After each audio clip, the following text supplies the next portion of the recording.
Bonjour, Stéphane, installé en Bretagne, région de Pluermel, associé avec un associé, une salariée, 1 350 000 litres de lait dans un bâtiment qui a 8 ans, installé en logette matelas 2x10 et racleur automatique sur lisier. On avait des étés de plus en plus chauds, donc j'ai fait le choix d'essayer de trouver une solution, la ventilation. Les étés chauds, des fois humides aussi, donc avec des baisses d'appétit, des baisses de lait, des mammites cliniques des fois aussi. Voilà, essayer de trouver une solution pour le bien-être des animaux.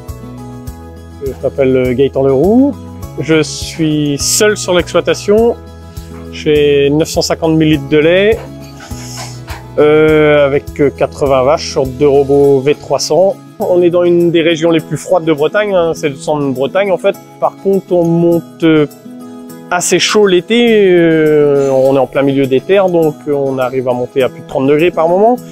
Le souci, c'est qu'on est dans le Finistère, donc on a une hygrométrie assez élevée, mine de rien.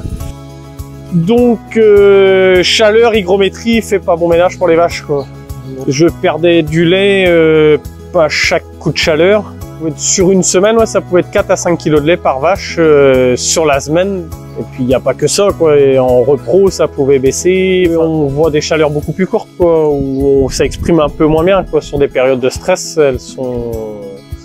elles restent statiques, les vaches, en fait. Donc, ça a beaucoup d'autres incidences sur l'état des vaches, les taux des vaches. Il n'y a pas que le lait, quoi. Et c'est que la partie visible, à mon avis. Donc je voulais essayer d'atténuer ça et pour le bien-être des animaux surtout. Donc j'ai cherché une solution assez simple à mettre en œuvre pour refroidir mes vaches ou au moins essayer de limiter le stress thermique de mes vaches. Xavier Thébault, associé ERL Brocéliande avec mon frère, donc sur la commune de Guillier, donc dans le Morbihan. Donc depuis 2008. Ici, on a un bâtiment de 87 places logettes, des logettes creuses avec stabilisateur de sable, avec de la paille par-dessus. On s'aperçoit que les étés sont de plus en plus chauds. Malgré un bâtiment neuf et bien aéré, les vaches ont quand même du mal à circuler dans le bâtiment, notamment au niveau alimentation. Il y a eu une baisse de production durant l'été, donc juillet, août et septembre. On a eu des forts pics de chaleur. Donc l'idée a été de trouver une solution justement pour y remédier à ça. Donc ici on est en ERL, je suis installée avec mon mari en traite robotisée depuis 2012. On a 60 vaches laitières en traite. Et donc ici en été, c'est suffocant. Je voyais mes vaches souffrir quand même de ces chaleurs-là. Donc j'ai voulu appeler vraiment avant tout pour la température. Et de là, on m'a expliqué un petit peu au niveau des ventilations ici de Laval pour l'hygrométrie.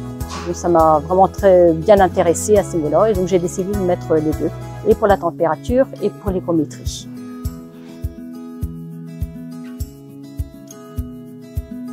On a 1 an de recul. L'été dernier, on a eu moins de baisse de production, on a eu on n'a pas eu de mammites d'ailleurs. Des vaches qui étaient sans doute mieux, ouais. Aucune vache n'a souffert de la chaleur l'année dernière, donc c'était l'objectif recherché et ça a été réalisé, donc voilà.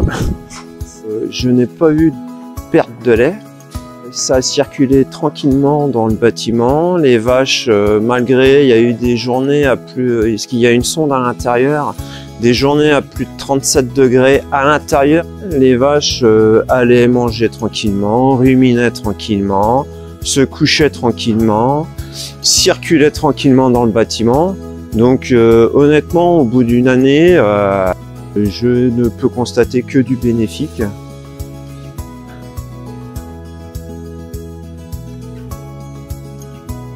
Au mois de novembre l'année dernière, je les ai mis manuellement parce que j'avais remarqué qu'il y avait des attroupements de vaches.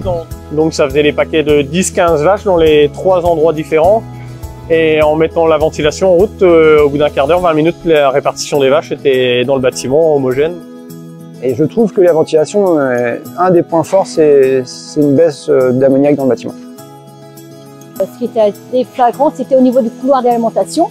Auparavant, c'était très humide, c'était une vraie patinoire. C'était impressionnant. Et au bout de quelques jours de ventilation, on s'est aperçu que ça séchait très, très rapidement. Et depuis, mon couloir n'a jamais été aussi sec. Et c'est vraiment impressionnant. Le couchage est plus sec.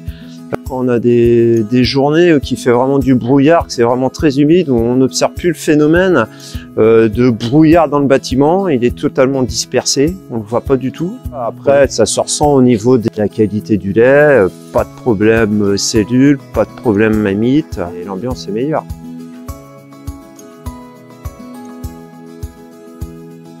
Il y a des paramètres qui ont été rentrés dedans au niveau de l'hygrométrie, la température, et puis ça se gère tout seul. Du coup là on voit il tourne qu'à 20%, parce qu'on est au mois de mars, il doit faire une dizaine de degrés dehors, mais il y a un petit peu d'humidité parce qu'on est matin. Donc ils se mettent en route. Voilà. C'est assez simple pour l'éleveur, il n'a rien à faire en gros. Les ventilateurs vont tourner plus ou moins vite selon le degré, l'humidité qu'il y a dans le bâtiment. Donc nous, au niveau simplicité, c'est super. Parce qu'on n'a pas besoin de revenir dans la journée. Vis-à-vis de ce que j'ai perdu sur l'été 2019 en quantité de lait sur 3 mois, je me dis que sur 2 étés, c'est payé. L'investissement est payé. Et sachant que entre guillemets, je vis maintenant les pics de chaleur sur les étés plus sereinement. Voilà. Quand je rentre, j'ai pas à me dire est-ce que je vais avoir des vaches qui vont souffler, qui vont fatiguer. Maintenant, c'est plus le cas. Donc, je travaille nettement plus sereinement avec ce système-là. C'est primordial. Si un animal est bien dans son bâtiment, que ce soit au niveau logement, alimentation, abreuvement, c'est tout ce qu'il demande pour une meilleure productivité au niveau du lait. Voilà. Mais on se prépare à un changement climatique aussi, donc il faut qu'on trouve des solutions.